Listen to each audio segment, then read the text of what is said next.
Hey there, Steven from the dev team. Wanted to let you know about another update. So we've had very specific folks asking for this update, and so I'm going to try and explain it to you as best as I can because it involves a little bit of mental math.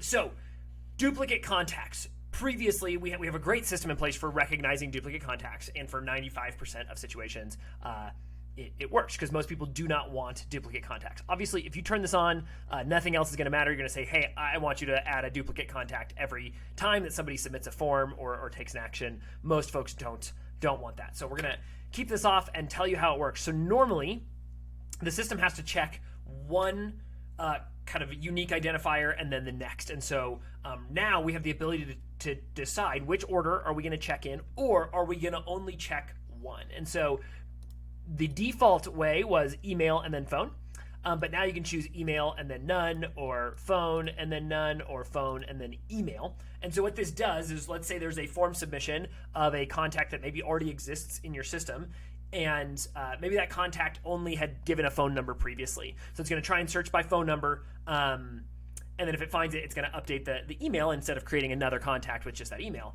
Let's say it's vice versa. They submit a form with phone and email, but they only had an email previously. Now it's going to search for phone and say, well, I didn't find it. But instead of creating a new contact, it's going to then search by email and say, oh, but I did find email, therefore this is the contact. So it's really helping eliminate any sort of use case where there could be a duplicate contact.